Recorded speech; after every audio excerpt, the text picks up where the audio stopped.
ഇതാണ് magic ice cream. Super വെറൈറ്റിയാണ് ഇത്.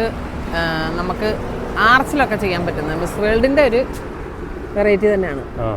മിസ് വേൾഡിൻ്റെ സ്പ്ലാഷിൻ്റെ വെറൈറ്റിയാണിത്. Splash, miss world, miss Holland, magic ice cream, splash variegated എല്ലാം ഒരേ വർഗ്ഗമാണ് പ്ലാന്റ്. ഇത് ഗ്രാഫ്റ്റ് ചെയ്ത പ്ലാന്റ്സ് കൊടുക്കാനുണ്ട്. അപ്പോൾ ഇതിൻ്റെ ഗ്രാഫ്റ്റ് ചെയ്ത പ്ലാന്റ്സുകൾ കൊടുക്കാനുണ്ട്. ഇത് റൂട്ടഡ് അല്ലല്ലേ? അല്ല, ഇത് ഗ്രാഫ്റ്റഡ് ആണ്. ഇങ്ങനെ ഒരു യെല്ലോ ലീഫിനകത്ത് ഇങ്ങനൊരു ഷെയ്ഡ് വരും, യെല്ലോ ഷെയ്ഡ്. എന്നിട്ട് ഈ ഫ്ലവർ. സ്ഥലം പറഞ്ഞുതരാം. കരുനാഗപ്പള്ളിയിൽ പുത്തൻതെരുവ് മെമ്മറീസ് ഇൻ ഹോട്ടലാണ് ആ കാണുന്നത്. എൻ്റെ നേരെ മുമ്പിലുള്ള ബി ഗാർഡൻ ആണ് അത്. വലിയ വലിയ ചെടികളാണ് കൂടുതലുള്ളത്. കണ്ട 15 പോട്ട് 12 പോട്ടിലെ ചെടികളാണ് കൂടുതലുള്ളത്. വന്നു കഴിഞ്ഞിട്ട് നേരിട്ട് വന്നിട്ട് എടുക്കാം, അല്ലെങ്കിൽ ഹൈവേ ഡെലിവറി വണ്ടികൾക്ക് ഒരു ചെടികൾ എത്തിച്ചു തരും. മുകളിലെ നമ്പറിൽ കോൺടാക്ട് ചെയ്താൽ മതി.